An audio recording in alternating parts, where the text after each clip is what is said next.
शहर के शान हैदराबाद ने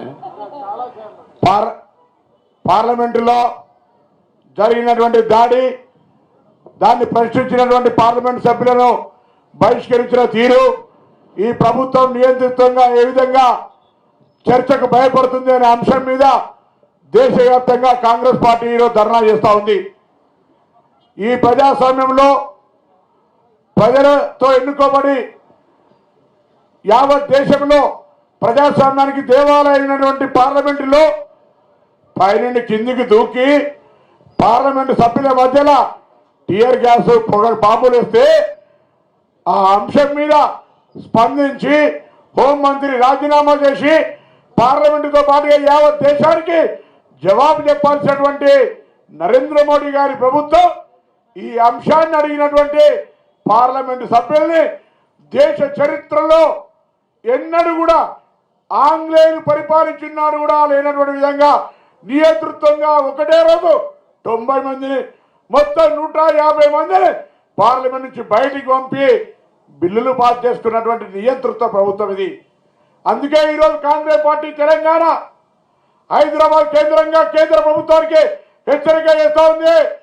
తెలంగాణ రాష్ట్రంలో ఏ విధంగా నియంతృత్వంగా అప్రజాస్వామికంగా పరిపాలిస్తే ప్రజలు మార్పు కోరుకున్నారో రేపు కేంద్రంలో కూడా ఇదే నియంతృత్వానికి ప్రజాస్వామ్యానికి వ్యతిరేకంగా దేశవ్యాప్తంగా మీ పునాదులు కదులుతున్నాయి బిడ్డ, జాగ్రత్త. ఎందుకంటే ఏదైనా ప్రజాస్వామికంగా చర్చ జరగాలి. అందులో పార్లమెంటరీ వ్యవస్థలో చర్చల ద్వారా అనేకమైనటువంటి సమస్యలు పరిష్కారం అవుతాయి.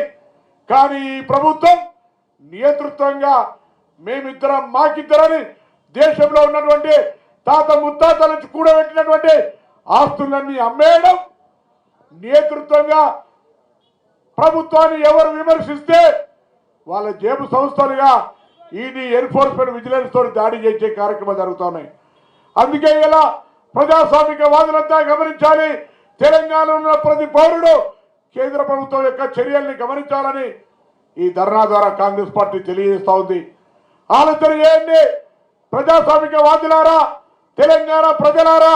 ఈరోజు దేశంలో జరుగుతున్నటువంటి నరేంద్ర మోడీ ప్రభుత్వ నియంతృత్వాన్ని ఒక్కసారి ఆలోచన చేయమని చెప్పి సందర్భంగా కోరుతా ఉన్నాం. పరిస్థితే పార్లమెంటు సభ్యుల్ని బయటకెత్తేస్తే